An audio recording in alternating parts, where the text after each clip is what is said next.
me some slack. Who do you want me to be? Cause I'm too messy, and then I'm too fucking clean. You told me You're get a listening to the job, and Beyond you Mommy asked Dearest where the hell podcast, I've where we been. talk about And I'm growing too up with perfect narcissistic moms, to how it open shapes my your big nervous system, your mouth. I relationships, want and to your sense of leave, self, and how to stay heal on without the shame. ground. I'm your host, Nolani Pearl Hernandez. Today's guest is someone who holds a very special place in my heart. Dr. Victoria Lou Johnson is one of my dearest friends from graduate school, a brilliant trauma informed psychologist and truly a sister in the fight for healing and calling the shit like it is. Beyond her Victor- extensive training in neuropsychology, traumatic brain injury, neuropsychology, health psychology, and trauma treatment, what I love most about Victoria is her honesty.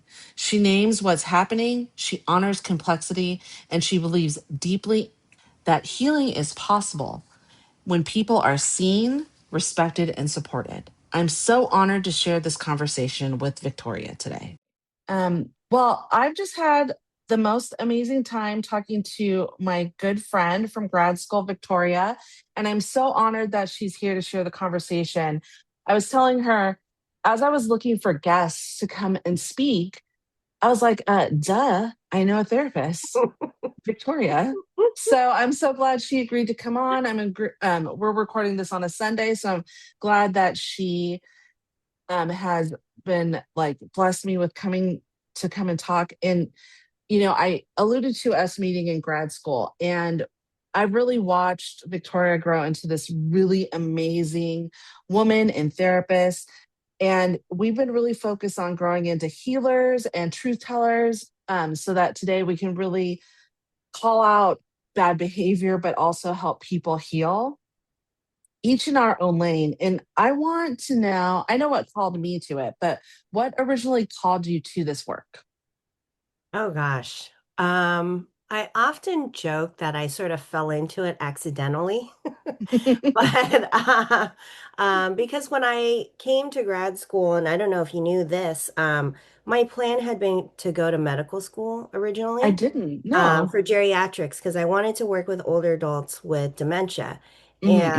And that part I think you probably knew. Yeah.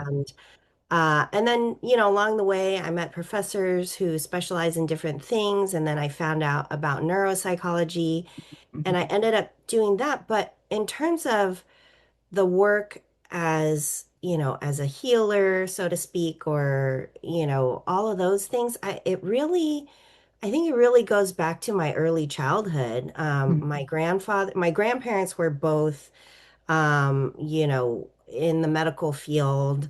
Hmm. My grandmother was a nurse, and my Hmm. grandfather was a traditional medicine doctor. So he was Chinese, and so he, did acupuncture, Oh, did herbal cool. Okay. medicine, and Hmm. he was also trained in Western medicine. And so, those things really influenced me so much. And both my grandparents were really brought up in and rooted in like social justice and that type of stuff. So I think all of that was infused in me, but I never really realized that. Hmm. And then along my journey in grad school in the program with you, I ended up in a practicum at an elementary school and Oh, like fun. every kid, well, right, that's what I thought. I Yeah. was like, oh my God, it's gonna be so fun. I get to play with these kids all day.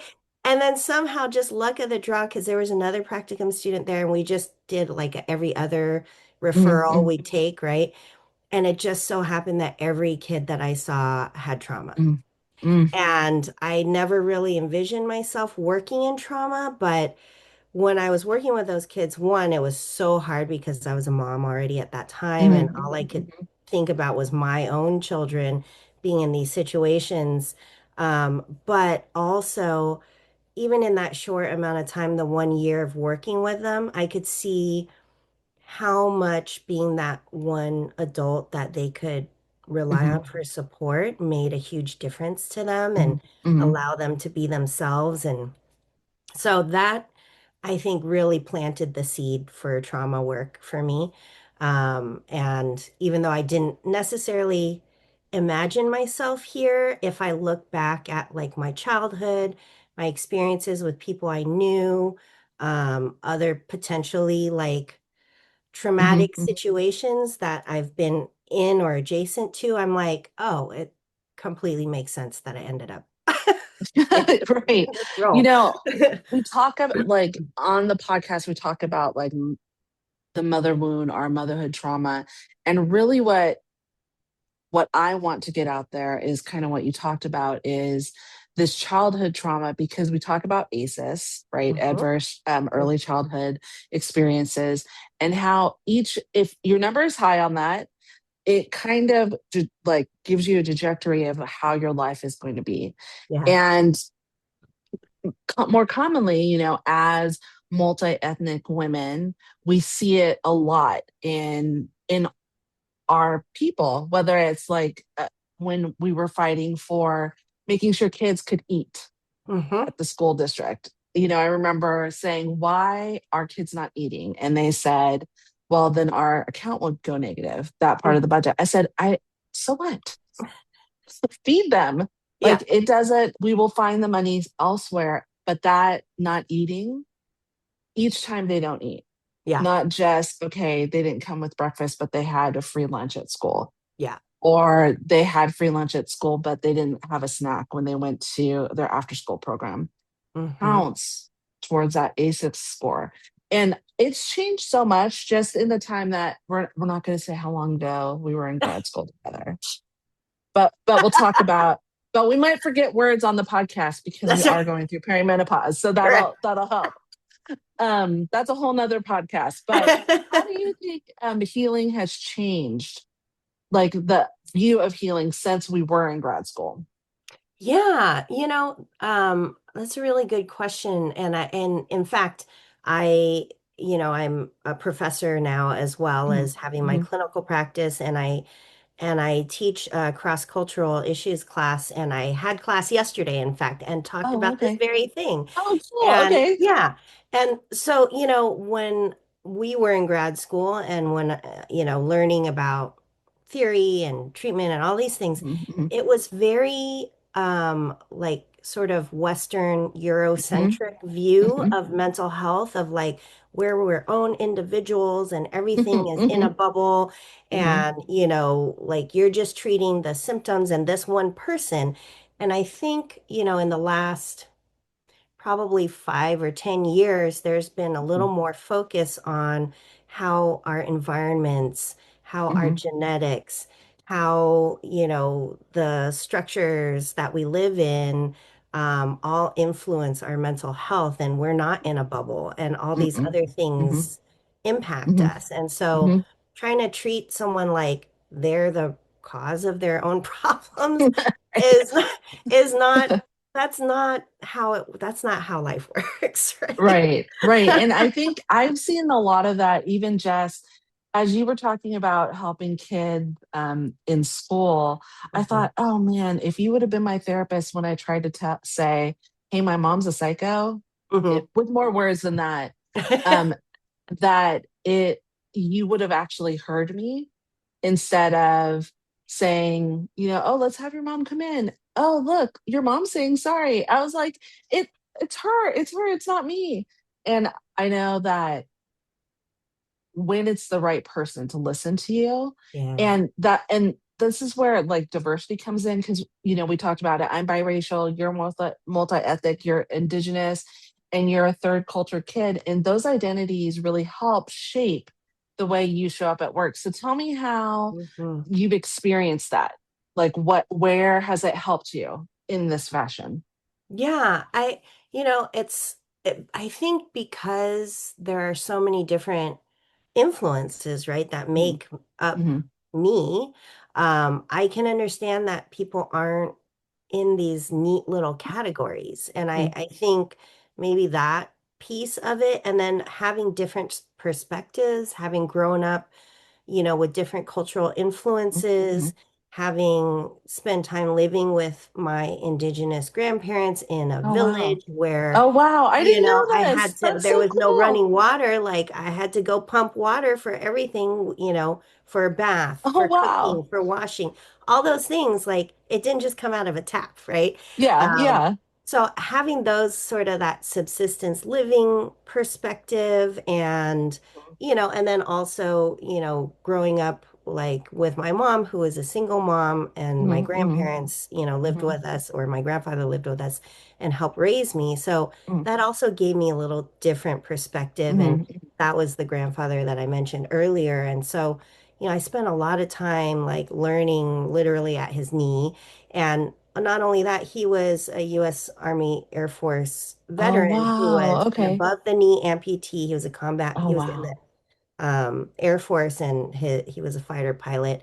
And Oh, so, wow. yeah, That's and so so his cool. plane was Mhm, shot down and crashed, and, mhm. he was in a fire, so they had to amputate. And so, having all those different influences Yeah. and you know, perspectives and life experiences that I'm learning from them, I think Mhm, really opened my eyes to people having lots of different experiences. And, like I look at my grandfather and my best friend's grandfather, who was not a veteran or at least didn't have the same kind of experience. And, mhm, mhm, and I could see like, okay, like even though we're growing up in the same mhm, town and a couple blocks from each other and have kind of similar circumstances, her mom was a single mom, they lived with mhm, her mhm, grandparents, I'm like, but we're very different also, mhm, and mhm. so I think that just observing all those things really informed, me and then how I practice with people. It's really interesting because we grew up around the same time, and in, different cities, you're a little bit more Hmm. north of me, and there wasn't a lot of people who looked like me. Yeah. At all. Like, Yes. and I remember I told this story, I think, in a couple episodes ago. I remember this little girl immigrated from the Philippines, and they knew that I was Filipino, although they didn't quite know who I was Hmm. because, with my first name, they thought I was Hawaiian, but they knew because I marked on the box. So they sat her next to me. Hmm. And okay, that's kind of sweet because they get that no one else looks like her, but I don't speak Tagalog. Like, I unfortunately haven't learned any other language. And so I was just like, okay. And I remember talking to her in high school, and she's like, even though we couldn't communicate with each other, and Uh-huh. I find that, like, with my grandmother-in-law, because she speaks Spanish, like, Hmm. we can't, she speaks English too, so we can, like, kind of puzzle together because I Yeah. speak a little tiny bit of Spanish. But it's just that we have the same ideals, we have the same feelings around each other, and that's, like, really, I think, what brings out a lot of this. Um, and we talk about culture a lot, you and I, because we've done other work together, but we haven't specifically talked about this. How does narcissistic abuse present differently across the different cultures? Not like, I'm not Mm. going to say, oh, in all Sure. cultures, but Yeah, in yeah. family systems or ones that are, how does that show up differently that you've seen? Yeah. Yeah, I think a lot of times, speaking from like Asian, Pacific Islander, more Mhm, collectivist kind of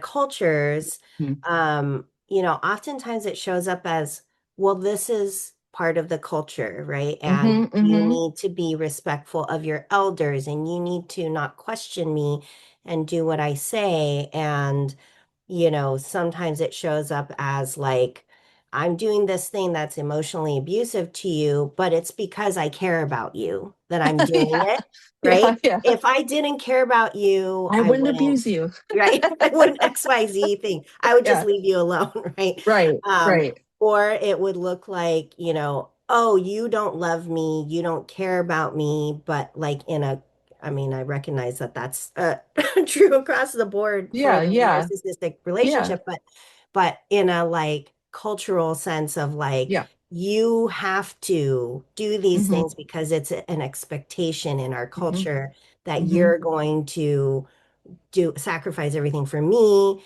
you're going to mhm. take care of me, you're going to, whatever, respect whatever I have to say. Right, and that makes it a lot harder, I think, for people to recognize that. I know, at least in the Filipino culture, Asian culture, and I'm speaking very generally and probably like stereotypical, but there is that loyalty and that respect Mm. and that obedience when it comes to the family hierarchy. Yeah, And there filial is, piety. Exactly. yeah, Yeah. yeah, and there's a matriarch in our family. And because of that, it's harder for not only, I think, people to recognize that abuse and also the child to recognize that abuse. Hmm. Because I often said, probably until my late 20s, mid 30s, that, oh, she's just my mom. That's what she expects. Yeah. And I think the moment that I like stopped doing that is when I started to unlock a lot of the things. And how do you think then how like colonization or that intergenerational trauma or that systematic oppression intersects with that family dynamic? Hmm. Yeah. I think that when I think about the intergenerational trauma, there's an additional layer of, Mhm, that historical aspect, right? mhm, Of like mhm, now we're cut off from our mhm, culture, our mhm, home culture, most mhm, likely. mhm, And, now whoever at some point incorporated this mhm, colonizer mentality into the basic culture. And a lot of times that has to do with like, not expressing certain mhm, things. mhm, And then that then gets sort of like mutated into this, don't talk to other people outside of our mhm, family, don't tell them mhm, what's mhm, happening in our family.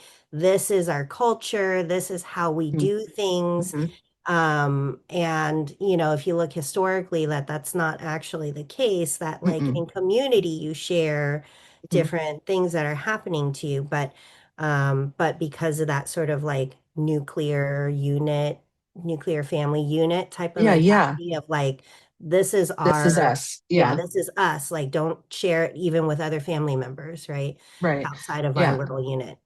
It's in Spanish they call gossip chisme, and in Hmm. Tagalog it's tisme. Mm. So like there is a very fine difference between like gossip, Yeah. and hey, I'm getting the crap beat out of me or I'm being abused. But as a child, you can't decipher that. Like you don't have the maturity to be like, well, when my parent does this, that's weird. But like I heard this gossip from my older sister, and they're saying we shouldn't talk about other things. Yeah. And so that's a really hard thing for little kids to tease out. That and then there's the mandatory reporting that comes in with doctors or Hmm. teachers or school secretaries, and then we put this weight on the system to say, okay, well, but if you see something, and then they pick the wrong things. Yeah.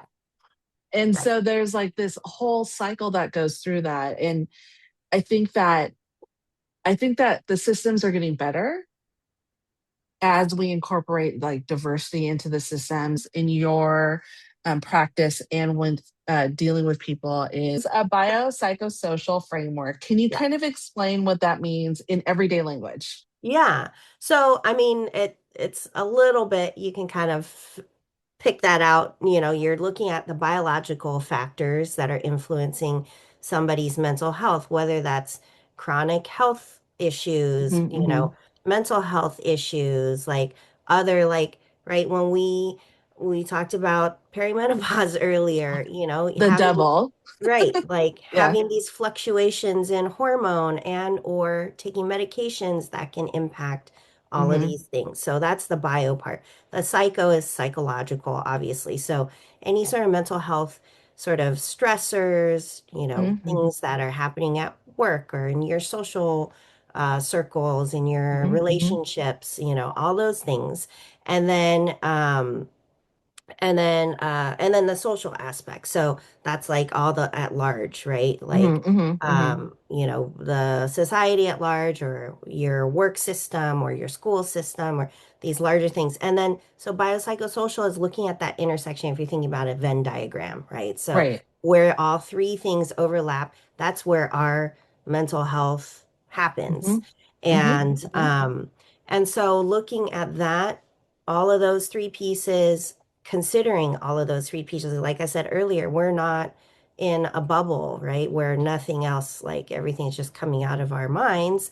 Um, but, all of these factors also Right. play into how we're feeling physically, mentally, emotionally. So, yeah. Well, and that's, one of the things that I've seen over the past 10 years is they talk about how certain ethnicities, there's certain blood pressures. I mean, if you go back to the horrible work, they talk about pain thresholds, Oh, like from way back in the day, I'm like, dumb. That's the oh my dumbest thing God. ever. Yes. But there are certain things like, I can't, this is my perimenopause moment. There is well, we can use perimenopause because they talk about how there are certain things that happen for certain ethnicities that are different based on diet, based on whatever it is, and no one talks about it. Mm-hmm. Mm-hmm. Like I think that since I've been going through perimenopause and I give permission to others to say, Mm-hmm. okay, I'm going through perimenopause, it is the devil.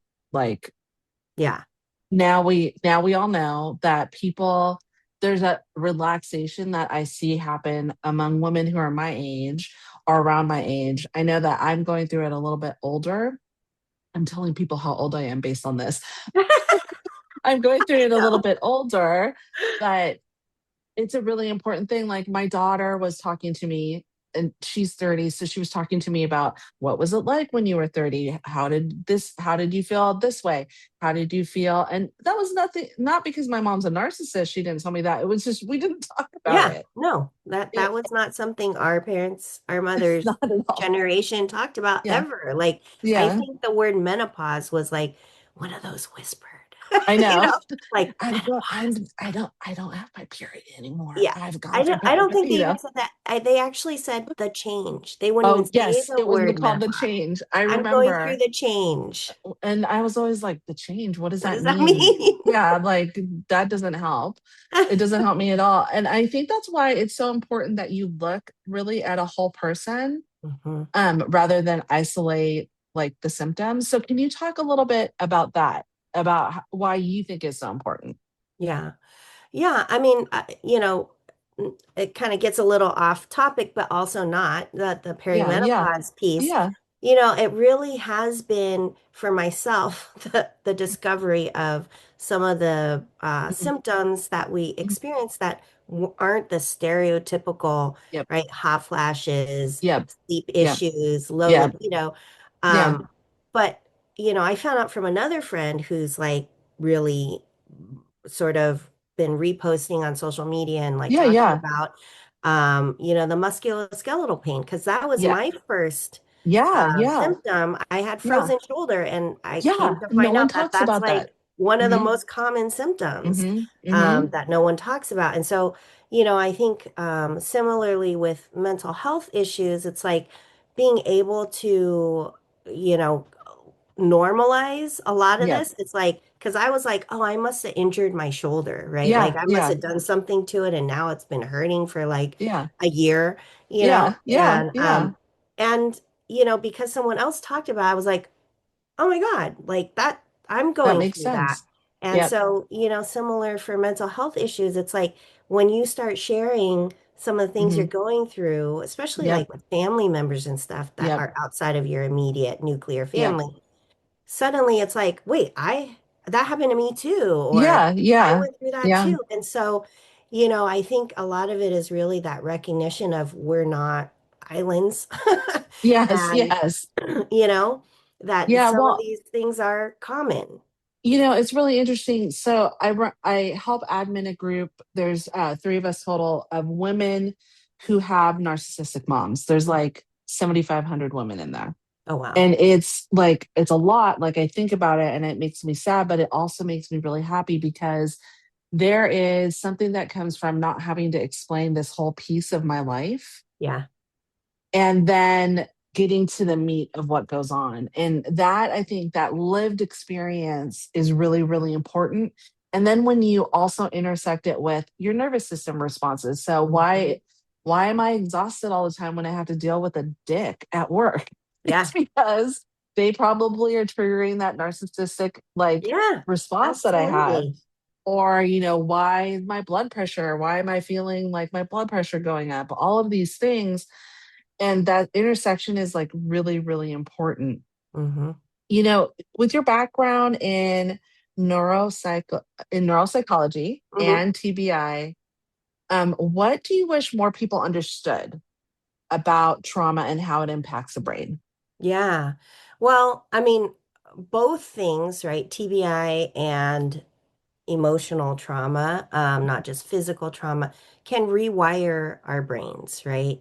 It Mhm, can cause certain parts of our brain to be overly active and other parts to be underactive. mhm, And just like any, I mean, although the brain's not a muscle, so it's not a one-to-one mhm, comparison, but use it or lose it, right? mhm, Just like muscles, if you don't exercise that muscle, it's going to atrophy. And so similarly with your brain, because they're electrical signals that are being sent, the more often those are used, the stronger those connections, and the ones mhm, that aren't, mhm, kind of mhm, weaken and or die off. And so, with trauma and the example you just gave, that's a perfect mhm, example because, that part of our brain, the amygdala, that's mhm, really largely responsible for that fight or flight response, it's very close to the brainstem. And and I explain this to all of my patients and in my mhm, classes too, that part of the brain helps us to survive, to run away from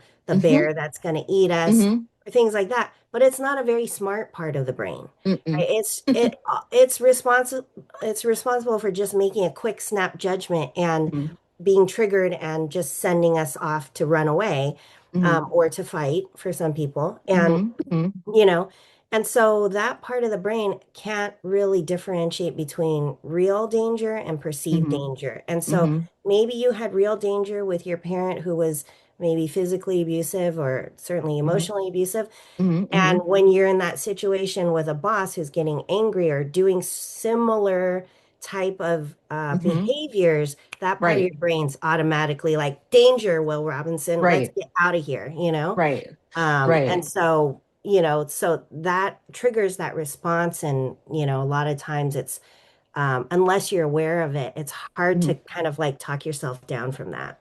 Right. Well, and I often talk about it in two ways. So I think that not only is that part of your brain trained to like flash, Hmm. especially as you're healing, to Yeah. flash and say danger, danger, danger. But the tricky thing about a narcissist, because they very rarely go to therapy, is they train that part of your brain Yep. to ignore itself. Yep. So they can continue that abuse without you getting triggered by that. But the way that I see it show up now, especially for me, and this like very vulnerably, I'll say this, is it's like little IEDs Hmm. that are left in my memory. So if a boss like criticizes me, Yeah. like it triggers this response that it's just like a criticism. They're just giving me feedback to whatever. Yeah. Or if I didn't do as well on this test or whatever it is. And I see for a lot of people who have gone through this abuse that they like it triggers their nervous system and they go through this whole cycle. It gets Yeah. activated. Yeah. And then when they get back here, then they're calm again. And like you said, the brain can rewire itself. So you Yeah. can stop that process Yeah. so that it doesn't go all the way to that fight or flight Yes. or fawn or freeze or whatever it is that you do. Yeah. And oftentimes people shame themselves from going through a natural process. Yes. Absolutely. So, what are some of those common responses that you see in your work where people are shaming themselves for something that is really an adaptation for them to be able to survive? Yeah, absolutely. And I mean, this does come up pretty often in my work, unfortunately. Hmm. Where something happens and the immediate response is like, it's my fault, I need to fix it. Hmm. Regardless of whatever the situation Hmm. is, it can be the most benign thing. And that's the immediate response because, Right. like you said, they've been trained to respond in a certain way. My husband has always said, which I've now adapted into my therapy speak, is, our parents install those buttons and they know how Hmm. to push them, right? They know exactly Yes. what Hmm. combination to get us to do the things they want, respond in the way that they want. And Hmm. so, I think, first, like recognizing and deprogramming some of those buttons Right. so that Right. they don't get triggered by someone else inadvertently.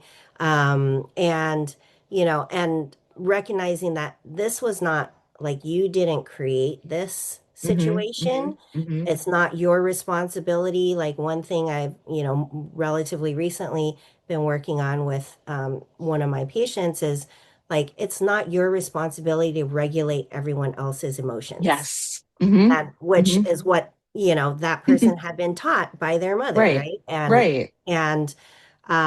And so whenever like anyone in their life got upset, it was this immediate like, how can I make it better? How can I da da da da da? Yeah. And like Yeah. overly, Hmm. whatever you want to call it, like not clingy, but overly like asking too many questions, doing Yeah. all Yeah. this, which was Mm. causing problems in their other relationships. Because then the other Right. person's like, what is Well, yeah, happening? like I'm good. Like Yeah, I can do yeah, this. Yeah. yeah. Yeah. So, so that's oftentimes how it shows up, or just like beating oneself, up constantly, or just like feeling very stifled and Mhm. unable to move forward because Yeah. they're so stuck in, I messed up. I Right. can't do anything right. Right. Well, and how do you help people like reframe the like what's wrong with me Hmm. into what happened to me? Yeah. Because Yeah. I see that a lot with the group that we have or the people that I'm coaching. It's often they say, well, what did I do wrong? In response, I have this one person who she calls her mom every day, and her mom plays like this really messed up game with her. Like, and I'm like, and she's like, but what's wrong with me? And we're really working on the no, nothing's wrong with you. This is what is happening to you. Yeah. And so, how do you work with people to kind of reframe that so Yeah. that they can start moving towards that healthy healing? Yeah, it's tricky because especially when you're talking about people who are Asian, Indigenous, Hmm. Pacific Hmm. Islander, Hmm. because of the cultural expectation Hmm. of us interacting a certain way with our mothers, Hmm. um, that can be hard to tease apart, right? Hmm. Where it's Hmm. like, Hmm. this is, I hate saying normal, but like typical kind of Yeah. Yeah. interaction you would have Yeah. versus what's happening here. Right. And, so sometimes depending on the situation, right, that the client or patient will say something that I can kind of be like, okay, that is a great Right. example Right. of why are you doing, what is happening Right. here? And I have them kind of explain like how they see it. And Right. usually in the explaining there's like a disconnect of like, wait, why why am I doing that? Like this Right. doesn't make Right. sense. Yeah. And Yeah. then that opens that door for that Right. conversation. It's really interesting you said that. I just remembered, like, I've been trying to remember this interaction that I had with my husband and I. I was sitting on our stairs and I was talking to him about, the experience I had with my mom. And I said, I'm sure that my mom hates me. And he was like, no, she does hate you. And I like just started crying. I was like, oh my God, my mom does hate me. And because that's the only way that I can explain the ridiculousness of Mm, what's gone on. And he experienced it with my mother pretty early. mm, So I didn't have to explain anything to him. And he yeah, had experienced knowing other narcissistic people. And so I really didn't have to explain to him that that was my mom. And it was a really like shocking thing for me to say that because we're taught even in Western civilization, as a mom, you're supposed to love your kids and you hug your kids. And like, I have a child, I have three bonus kids, and I love them. Hmm. Like, I would step in front of a bullet for them. Yeah. That's the way that Hmm. it is. And my mom would throw me in front of the bullet. That's what would happen. And then cry and be like, I'm the victim. Right. Look at me, how sad this is. Even though she was the one who did it. And I think that that is something that makes, besides the narcissist not wanting to go to therapy, that makes this narcissistic abuse so uniquely destabilizing. So what do you see that as, or how can you explain that to someone who's like, because when you say it out loud, you're like, yikes, that's Hmm. crazy. But oftentimes people who are survivors from this kind of abuse, it's just second nature. Right. So what do you think makes this type of abuse so uniquely destabilizing? Yeah, I mean, I think, big piece of it is this is your mom, right? Mhm, Ostensibly, we're talking about mothers.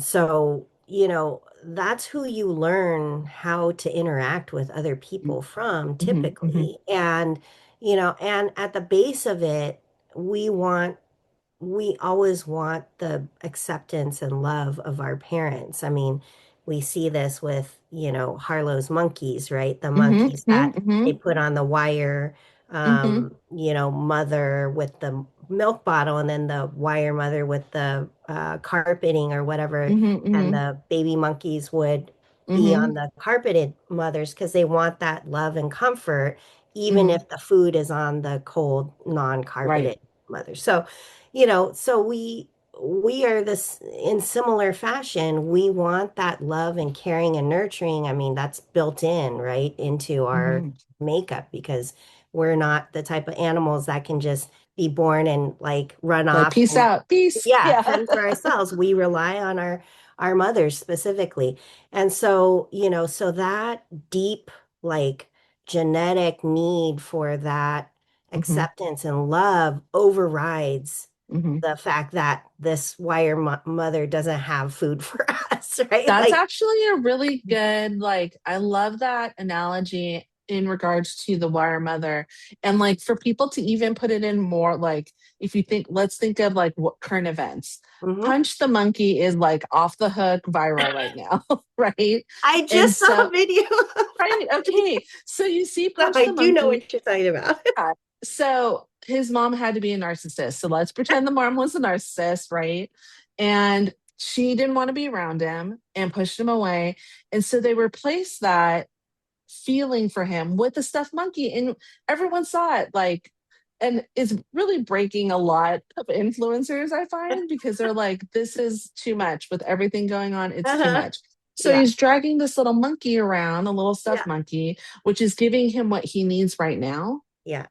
And then I think just yesterday, one of the other adult monkeys like accepted him and gave him this hug. And you see Oh. like this whole different flourishing of him Yeah. in comparison. And I say this and I don't say it lightly, like my husband saved my life in regards to that because there was this, like, I didn't understand that, I had friends and that was Yeah. cool and, awesome. But I didn't understand that like unconditional love until I was with him, where he was like, okay, that reaction is a little weird. That definitely is like laced with your mom's craziness and the Mhm. narcissism, but we can work through that and let's Yeah. talk about it. And that is something, unfortunately with my dad, he wasn't abusive, but I think for my dad, his he had an inclination to attract these kind of women. My mother was that way. My former stepmother is that way. The jury's out on his current girlfriend. I have never met her. So, well, I'll hold my reservations. Maybe, 2 years from now, I can let listeners know, yeah, she is a narcissist or she's not. So now y'all have to listen for that long until I Yeah, I that's I right. do it. So tell me, why do you think so many survivors struggle with this self-doubt and the guilt and the loyalty conflicts even after they've removed themselves from that narcissistic abuse? Yeah. Yeah. I mean, I think a lot of that, again, kind of goes back to that, genetic. drive Mm-hmm. to Mm-hmm. be with our parents or our mothers, especially. So that there's that innate like desire to have that relationship. And Mm-hmm. then at the base of it, there's that early childhood wound of being rejected Mm-hmm. by your mother, right? Like Mm-hmm. nobody wants Mm-hmm. to be rejected. And this is another analogy I often use is like, it's like somebody you don't like is having a party that you would never go to. You find out about it, you weren't invited, and you still feel rejected, right? Right. Like, Right. You're why like, didn't I get oh, invited? yeah. Yeah. Even though if you were, you would never go. Yeah. And Yeah. it's kind of like that, where it's just like nobody likes to feel rejected. Nobody Right. likes to Right. feel like they aren't loved, and especially from someone who, like you mentioned earlier, is supposed to Yeah. love Yeah. you, is Yeah. supposed to want to take care of you. And, as we know, at the end of the day, not everyone is meant to be a parent, and sometimes those Yeah. people become parents. Yeah. Um, Yeah. Yeah. and for whatever reasons, maybe societal expectation, Mm-hmm. or they think they wanted to be a parent, or Mm-hmm. they become a Mm-hmm. parent to get more attention. I don't know. Mm-hmm. Mm-hmm. But Mm-hmm. Whatever it you is. know, Yeah. so I think there's that drive of like, I want to be loved by my parent. I want to be accepted by my parent. I don't want to be rejected by anyone, but especially my parent, Right. even if I know that's not a healthy place for Mm-hmm. me. Mm-hmm. And, Yep. I've been seeing like, it's funny you mentioned this. I've been seeing, it's been kind of popular because of Oprah and whatever, this like, right? Divorcing your Yes, the family kind of thing. yeah, no, And like, like making it seem like, oh, yeah, like I just woke up one morning and I'm like, I'm just never going to talk to them. I It's know. not. No, It's no. not like that. It's like it takes Well, years of agonizing and years of abuse trying of all to that stuff. Hmm. repair, trying to get, set boundaries. And Yep. like, I mean, I've seen this, in my personal life with people that I'm very close to. And, and it's agonizing. It's like, Yeah. Yeah. it's gut wrenching. It's Yep. all the things, like so many emotions. Right. It's not a decision that's ever come to lightly. And, Well, and you know, I remember I wrote a thing on my Beyond Mommy Dearest account, my Instagram account, saying, I understand from a untrained eye mhm, or a person who hasn't been through this, where it could look like I'm just being spoiled. yeah, I can totally see that. yeah, And when survivors say it was a matter of life or death for me, then you should believe them because it takes, I mean, we talk about women leaving narcissistic or abusive relationships, how many times it takes. You're talking right now about the time and thought it took for people that for possibly clients, whatever, to go no contact. I've watched clients agonize through this when I've said, it might be better for you to go no contact. And it was really interesting because we had our two middle daughters and my and our youngest son here, so my bonus kids, they were all here, and we were talking about something that had happened in regards to my mom. They've never met my mom. My mm, husband and I have been together for 11 years, and I think they just assumed that she was dead because mm. I really don't talk about my mom. But more Yeah. recently, I've talked about her. I've mentioned things. We share an Amazon Kindle account, so they see all the narcissistic mom books on there. And so I had told them a story of something that I had experienced, and I said, "And when I got together with your dad, I had to make a choice of if this relationship is going to work, and you all as children are going to be healthy as a part of this. She needs to not be here." She needs to not be a part of it because I know I've seen the effects that it has had on our older daughter. And I remember I was on a work trip and she was staying with my mom and she called me and she was little. She was really little, maybe 7 or 8. And she said, "Mommy, grandma is doing is just talking crap about you. I can't be here anymore. This is too much." She just is, it's constant. it's always constant, constant, constant. And I was like, okay.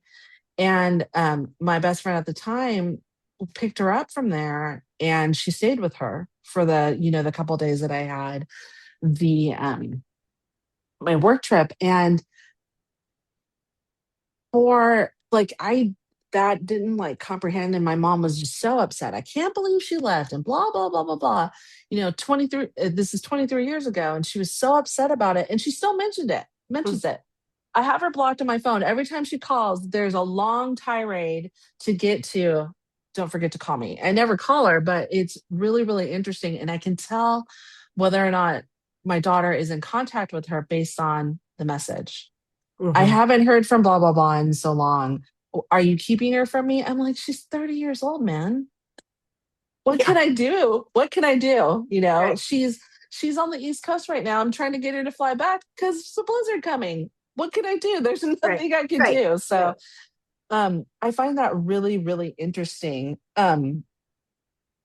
What do when we talk about this, oftentimes,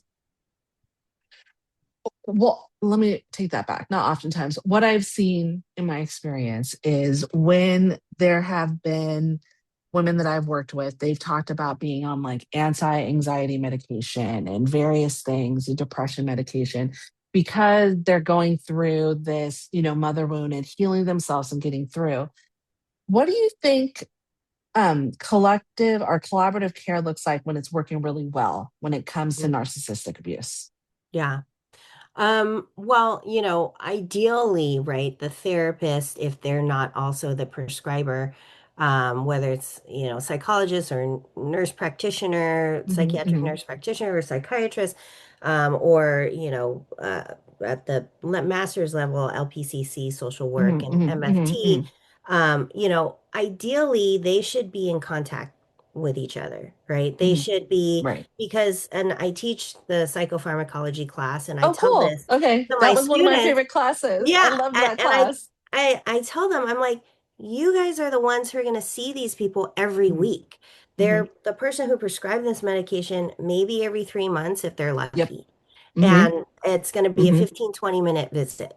You're going to Right. see them for an hour every week, and you're going to see, is this Hmm. medication working or Hmm. not? Hmm.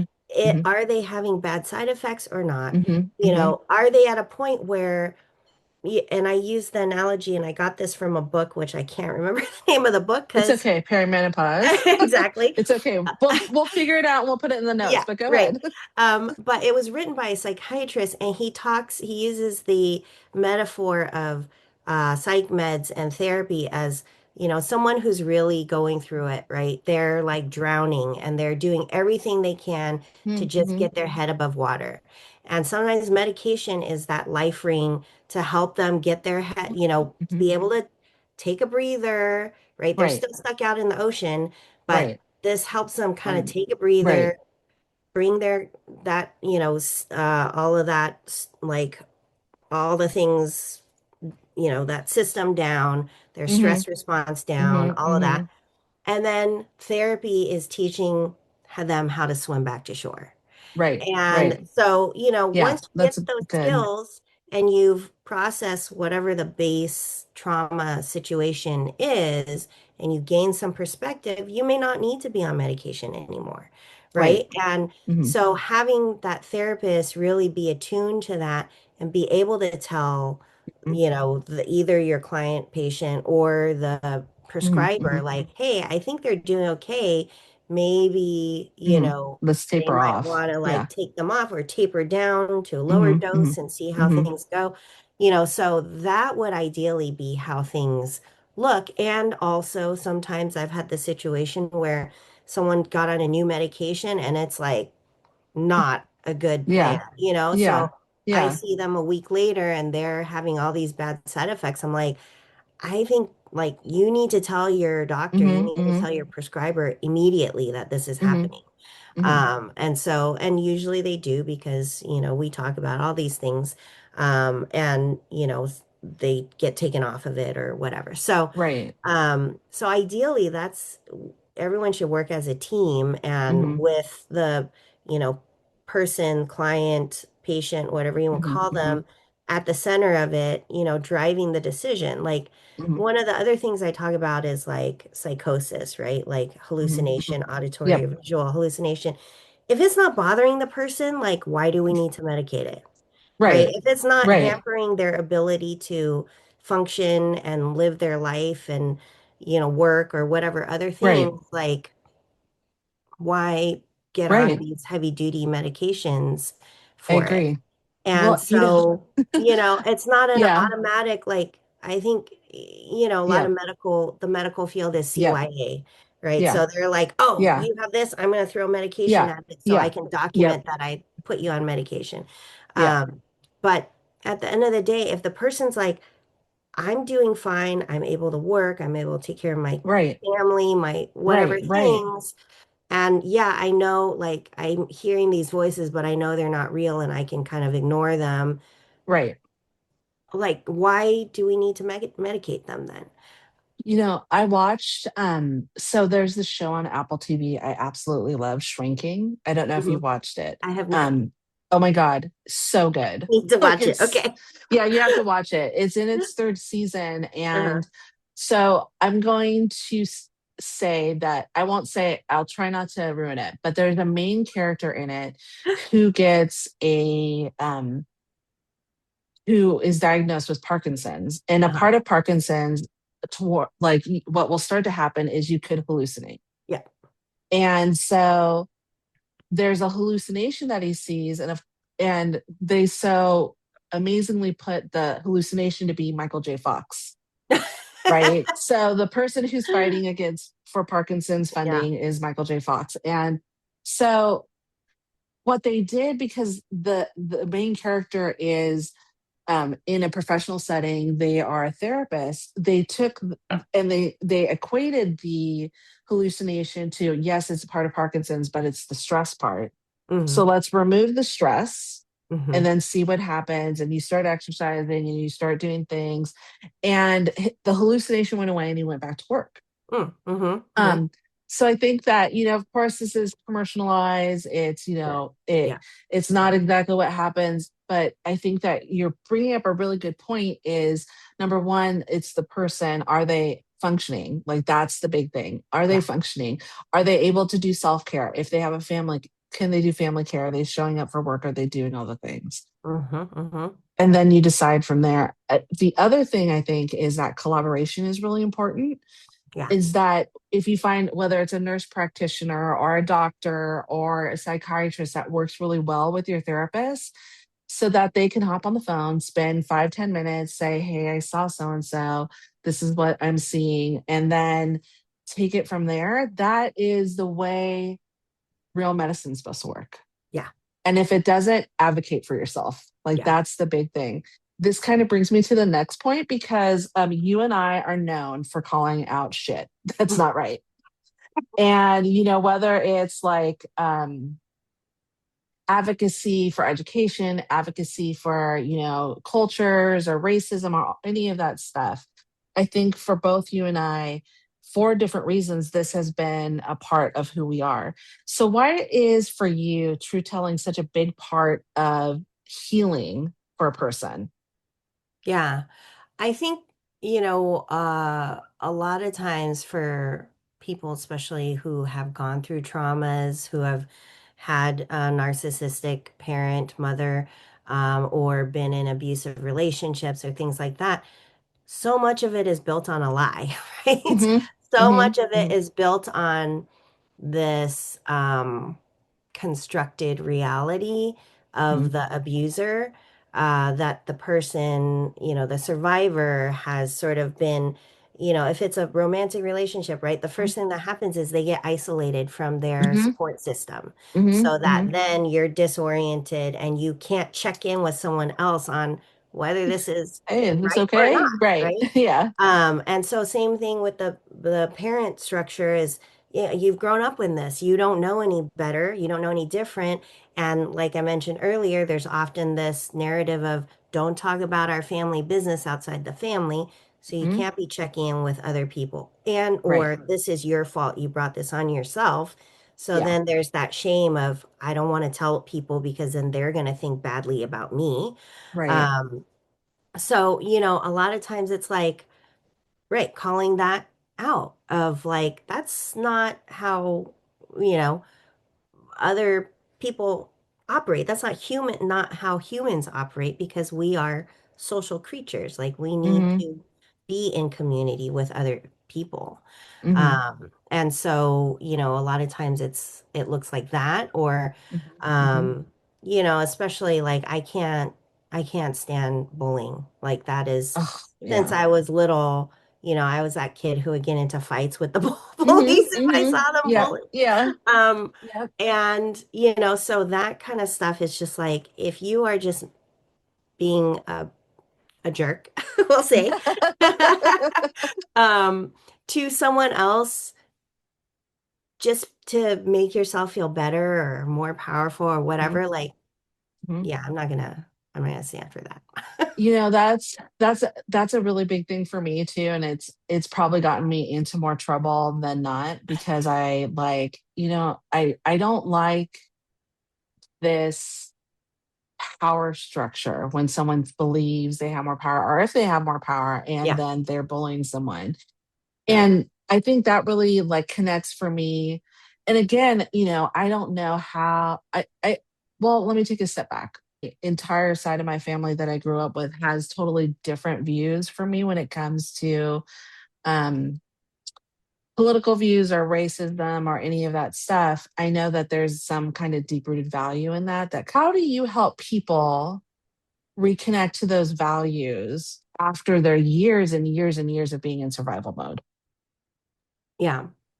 Well, it's interesting because a lot of times, and I don't know if this was true for you, but at least with the folks that I've worked with who have had like an abusive parent, Mhm. oftentimes they talk about their grandparents as being like their safe harbor. Yes, 100%. My grandfather was. Yeah. And interestingly, sometimes those grandparents were the So, abusive ones to their yeah, to parent. them. Yeah, yeah. And something switches, right, when it's the grandchild versus your child. And so it seems like sometimes that grandparent starts reconnecting with the Hmm. the cultural values and things Hmm. like that and Hmm. kind of passes it to the grandchild. And so being able to kind of call back to like, how did you feel with this person or what did you learn Hmm. from them that was different than what your parent told you? Hmm. And, being able to kind of look at that and recognize like, oh, like my parent kind of twisted this thing Hmm. to Hmm. fit their narrative. Yeah. Um, so It's so interesting because we talked a little bit about it. My mom immigrated here from the Philippines. And so a lot of that, oh, it was just like that. She just yeah, acted like that because of yes. that. And my saving grace was my grandfather, who was my dad's dad. Mm. And he, because I think of the time period, it's here, I'm going to say my age again. It was the early 80s, right? Uh-huh. So and there was a lot of immigration that was going on then from I mean, it happened long before that, but there was a mass immigration that happened in the late 70s, early 80s. And I think because there wasn't this thought process of understanding another culture, they were just those people Mm-hmm. that, because of that thought process, he blamed a lot of what he saw of the abuse as that's just your mom. He protected me from it as much as he could, but it's just your mom. That's just the way she is. Mm. That I probably heard more often than I could ever think of. And for me, what really helped was being around other Asian families Mm-hmm. and watching how they were with their kids. Yeah. Like, there's the thought process bubble, like you have to get good grades, all of those things, but that's really not what an Asian family is about. There Mm-hmm. is the success so that the lineage continues on, Yeah. but there's not that, by all means necessary. And that's what I thought in regards to that. And that kind of really brings me to this question that I had for you. What does that liberation oriented healing mean to you or look like for Mm-hmm. you? Mm-hmm. I think, a lot of it is recognizing these other influences that have come in and Hmm. how they are overlaid and oppressing the, the home culture, whatever cultural expression, and influencing that. So earlier I'd kind of talked about the Western lens on Hmm. psychology of we're all like this individual, and the liberation or decolonial psychology lens is really looking at us in community, right? Hmm. And Hmm. again, that really speaks to that.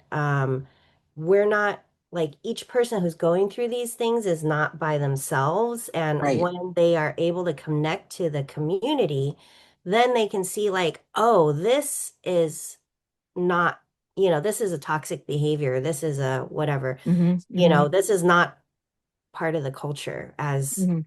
that abusive parent Right. may have, Right. kind of framed it as. Yeah. Yeah.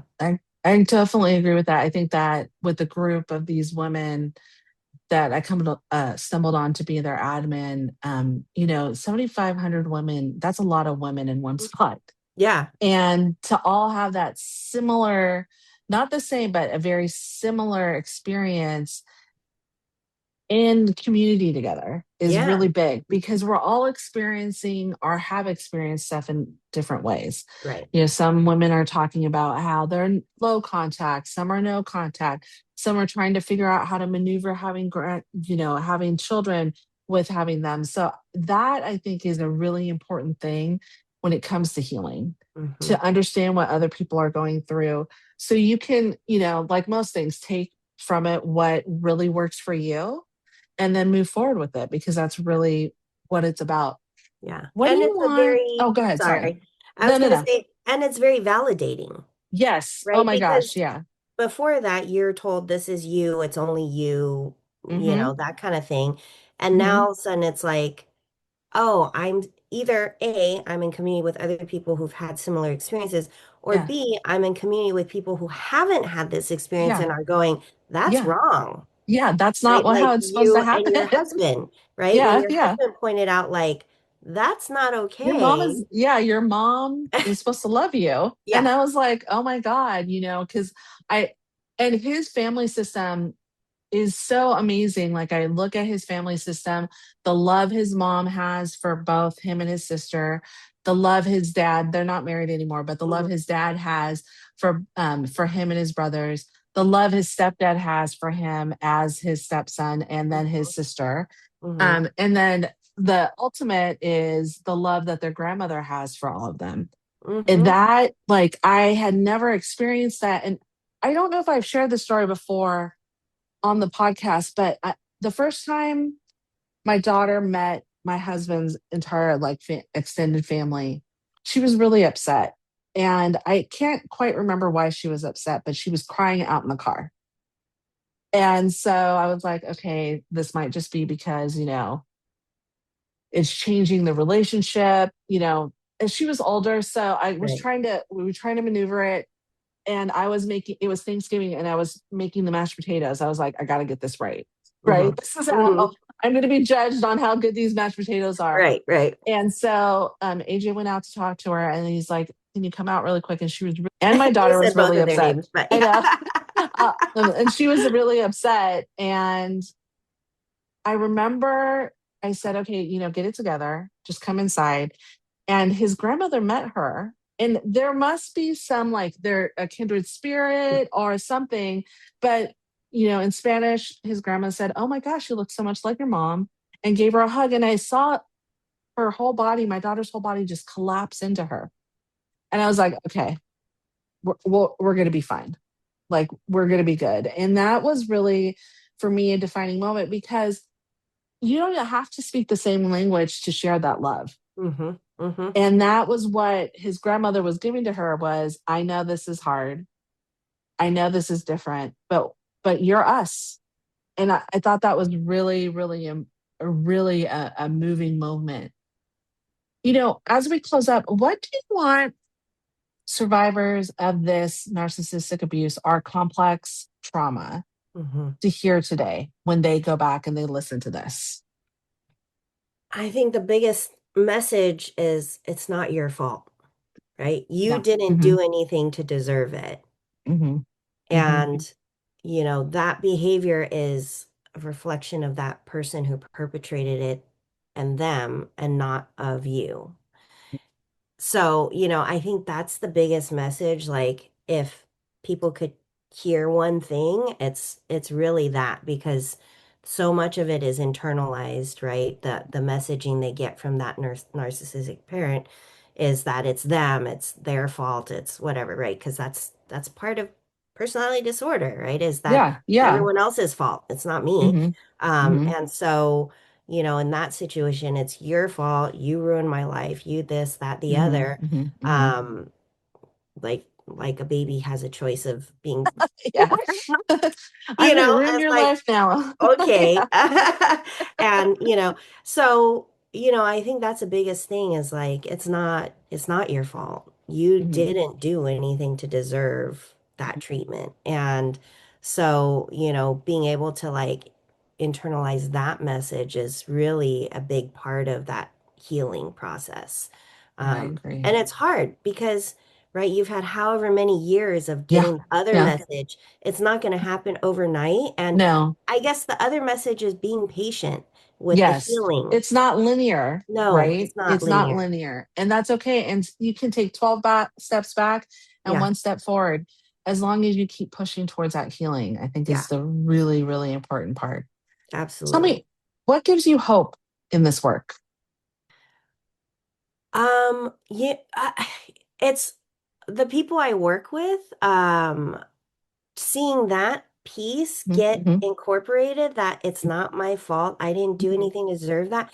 It's like that is the most rewarding Hmm. part of things. I mean, I hate using the word rewarding, but it's like that makes me feel so happy for them Hmm. because it's Hmm. like a huge burden has been lifted when they finally are able to like Hmm. hear that message for themselves. Um, and then it's like a whole new level is unlocked, like a whole new Yeah. way of seeing Yeah. the world is Yeah. unlocked. And Yep. um, there's a lot less fear in how they operate and a lot less, like overall anxiety. Hmm. So that is really that's what gives me hope, and being able to be some small part in that of like helping them. I don't think of myself as doing something. Yeah. Yeah. I think of it as like they're the ones doing the work, right? And this is what Hmm. I always Hmm. tell them when they're like, "Thank you, I couldn't do this without." And I'm like, "You're the one who's doing the work. I'm just Yeah. sort of here like as your, like third set of eyes or Hmm. whatever Hmm. of like being able to say, hey, like, there's these different paths you could go down, and this is what Right. this path looks like. That's what that, and then it's up to you to choose which way Right. you want to go. So Right. so that's kind of how I see myself, is like walking alongside them and just sort of like being that extra set of eyes to, Hmm. Hmm. help them kind of like see things more fully. Hmm. Um, so, that part of things is really like I love that piece for sure. Getting to have this conversation with you really feels, deeply personal. I think that people are going to get to know at least me a little bit better and you. And it's really profoundly grounding because I don't think we ever, I might have mentioned that my mom was a narcissist, but we didn't really like talk about it in the sense Hmm. of, okay, this scientifically. So I just want to thank you for doing Mm. that. And in our show notes, we're going to put how you can reach out to Victoria. She does have a private practice. She does also teach her private practice. You do virtual Yeah, yeah, visits too. Yeah. I So do. But yeah. I'm licensed in Arizona, Hawaii, and Washington. So Okay. So Hawaii, Washington, and Arizona, if correct. y'all are there, then reach Yes, out. There's, yes. there's, I'm sure, millions of people that can use a little bit of Victoria in their life. So, getting to have that conversation with Victoria felt both deeply personal and profoundly grounding. She reminded me that healing doesn't require pretending, mimicking, or spiritual bypassing. It requires honesty, curiosity, safety, and compassion. Thank you so much, Victoria, for being who you are, for walking this path beside me, and for showing up for your clients and communities with so much integrity. And to everyone listening, I hope this episode reminds you that you're not broken. You are responding to what you've lived. And with the right support and the right fit, healing is possible. Thank you for listening to the Beyond Mommy Dearest podcast. You're not broken, you adapted. Healing from a narcissistic mother is real, possible, and you never have to do it with shame. I'm your host, Nolani Pearl Hernandez, and until next time, take gentle care of yourself.